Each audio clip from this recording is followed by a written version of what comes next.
Drama serial Dastak की आने वाली एपिसोड बहुत धमाकेदार होने वाली है, क्योंकि अब आने वाली एपिसोड में मोइज अपने बाप को मजबूर कर देगा, जिसके बाद फिरोज किरण से हाथ जोड़कर माफी मांगेगा और फिर किरण का रिश्ता भी मांगने वाला है। जहां अब क्या किरण फिरोज को माफ कर पाएगी? क्या किरण मोइज से शादी करने के लिए हाँ कर देगी या फिर इनकार कर देगी? ये जानने से पहले अगर अब तक आपने हमारा चैनल सब्सक्राइब नहीं किया तो जरूर करें। तो अब जैसे कि किरण ने फिरोज के रवैये को देखते हुए मोइज से शादी करने से इनकार कर दिया है और मोइज ने भी घर में खाना पीना बंद कर दिया है, लेकिन मोइज का किरण को छोड़ने का कोई इरादा नहीं है। जहाँ किरण तो अब अपने काम पर फोकस कर रही है और वहाँ उसे सैफ का एक दोस्त मिल गया, जिसकी घटिया नजर अभी तक किरण पर फंसी हुई है। जहाँ उसे न सिर्फ इस बात का पता चल गया है कि ये तो उसके दोस्त की साबिका बीवी है, बल्कि अब तो उसे काफी ज्यादा पसंद भी आने लगी है।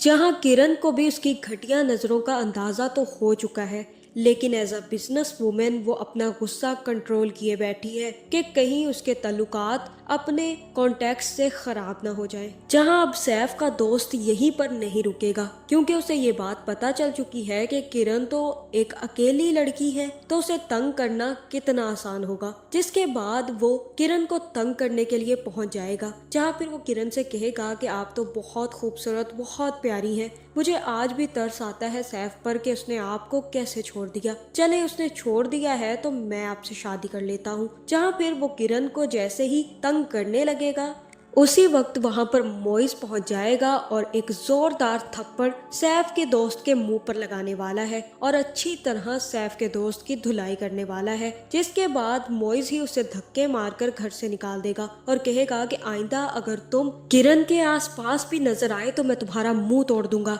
ये मेरी होने वाली बीवी है और मेरी बीवी पर नजर रखने की कोई जरूरत नहीं है। जहाँ फिर जैसे ही ये हकीकत सैफ के दोस्त पर खुलेगी तो वो भी चोरी छुपे किरण और मोइज की तस्वीरें बनाकर सैफ को सेंड कर देगा। जहां सैफ तो सो रहा होगा, जैसे ही बीप बचेगी उठकर जल्दी से तस्वीरें चेक करेगा और तब उसे पता चल जाएगा कि किरण तो किसी से शादी कर रही है और ना ही सिर्फ वो शादी कर रही है बल्कि वो तो बिजनेस वुमन भी बन गई है। जिसके बाद वो सीधा अपनी माँ के पास जाएगा और कहेगा कि आपको पता है किरण क्या कर रही है? किरण बिजनेस वुमन बन चुकी है, अपना बिजनेस रन कर रही है, वेडिंग प्लानर है वो, और वेडिंग प्लान करते करते उसने अपनी भी शादी प्लान कर ली है। जल्द ही वो अब शादी करने वाली है। तो मैं ये सोच रहा हूँ कि अगर वो शादी कर रही है तो उससे अपना बच्चा वापस ले लूं। जहाँ फिर सैफ की माँ कहेगी कि नहीं, तुम ये मत करो तो बेहतर है, क्योंकि बच्चे अपनी माँ के पास ही रहने चाहिए और मैंने ये सोचकर ही फैसला किया है कि तुम्हें अब शानी को वापस नहीं लेना चाहिए और कोर्ट कभी भी बच्चे को माँ से अलग नहीं करेगी। तुम ये बात अच्छे से जानते हो।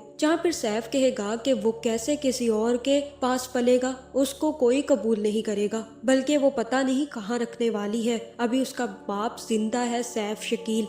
मैं कभी भी शानी को अकेला नहीं छोड़ूंगा, बल्कि उसे अपने पास ले आऊंगा, क्योंकि मुझे यकीन है कि वो लड़का कभी भी किरण का बेटा एक्सेप्ट नहीं करेगा। जहाँ फिर सैफ की माँ यहाँ सैफ को समझाने वाली है कि अगर किरण तुम्हें वापस बेटा करने के लिए तैयार होगी तो तुम ले लेना, वरना ऐसा कुछ नहीं होगा और यहाँ पर उसे कौन संभालेगा?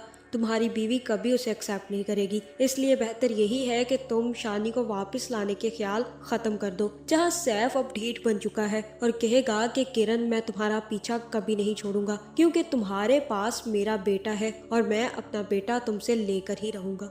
जहाँ दूसरी तरफ मोइज की माँ भी फिरोज से कहेगी कि आप देख रहे हैं लोग कितना घुस घुस कर बातें कर रहे हैं, पता नहीं लोगों को क्या आदत होती है दूसरों के मामले में बोलने की। जहाँ फिर फिरोज कहेगा कि लोग बेवकूफ नहीं होते, लोगों को सब पता होता है, इसीलिए वो लोगों की जिंदगियों में घुसकर सवाल जवाब करते हैं और ऐसी बातें भी करते हैं। जहाँ फिर इस इंसिडेंट के बाद मोइज के साथ किरण का रिश्ता और भी ज्यादा गहरा हो जाएगा। जहाँ फिर हो सकता है कि मोइज यहाँ पर किरण को मना ले और कहे कि मैं हमेशा तुम्हारे साथ रहूंगा किरण, तुम्हें इन लोगों से प्रोटेक्ट करने के लिए ही तो मैं हूँ तुम्हारे साथ, और अगर तुम अकेली रहोगी तो लोग तुम पर तरह तरह के सवाल करेंगे, इसलिए बेहतर ये नहीं है कि तुम मुझसे शादी कर लो। और रहे मेरे अब्बू तो मैं उन्हें मना लूंगा, तुम्हें टेंशन लेने की जरूरत नहीं है, तुम अभी जानती नहीं हो कि मैं क्या कर सकता हूँ। जहाँ फिर हो सकता है कि किरण मोइज से शादी करने के लिए राजी हो जाए। जहाँ फिर किरण अपने माँ बाप को भी ये बात बता देगी कि वो दोबारा से मोइज से शादी करने के लिए तैयार हो चुकी है।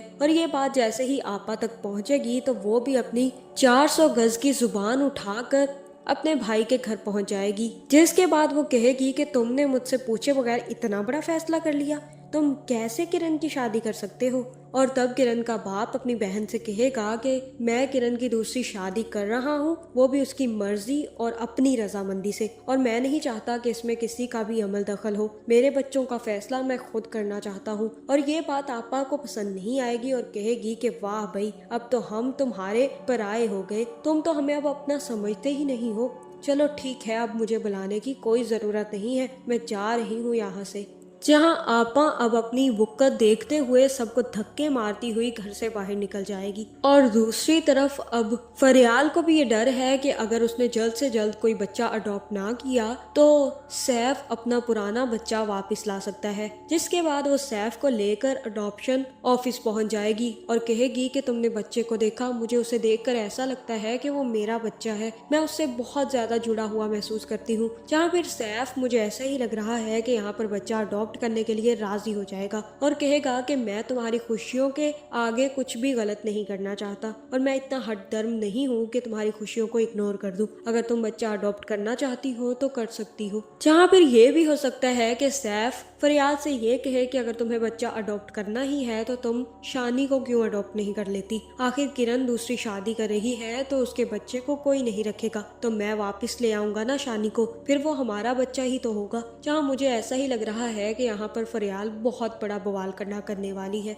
और दूसरी तरफ मोइज भी जाकर अपने माँ बाप को ये बताने वाला है कि अगर किरण ने मुझे छोड़ा या किरण से मेरी शादी ना हुई तो मैं जिंदा नहीं रहूंगा, मैं अपनी जान ले लूंगा। जिसके बाद मोइज की माँ फिरोज के साथ बहुत ज्यादा लड़ने वाली है और कहने वाली है कि अगर आपकी वजह से मेरे बेटे को कुछ हो गया तो मैं आपको कभी माफ नहीं करूंगी और मैं आपको हमेशा के लिए छोड़कर चली जाऊंगी, और अगर मोइज ने उस लड़की से शादी करके अलहदा रहने का फैसला कर लिया तो मैं आपको भी छोड़ जाऊंगी। जहाँ फिर ये सब देखते हुए मुझे ऐसा ही लग रहा है कि फिरोज जाकर किरण से माफी मांगने वाला है और उससे कहने वाला है कि मेरा रवैया बहुत बुरा था किरण, मुझे माफ कर दो, मैं तुमसे अपने बेटे की शादी करवाने के लिए तैयार हूँ। जहाँ फिर इन सब घर वालों की रजामंदी के बाद ही किरण और मोइज की शादी होने वाली है। तो आपका इस बारे में क्या ख्याल है, कमेंट करके जरूर बताएं और ऐसी वीडियोस देखने के लिए हमारे चैनल को सब्सक्राइब करना ना भूलिएगा।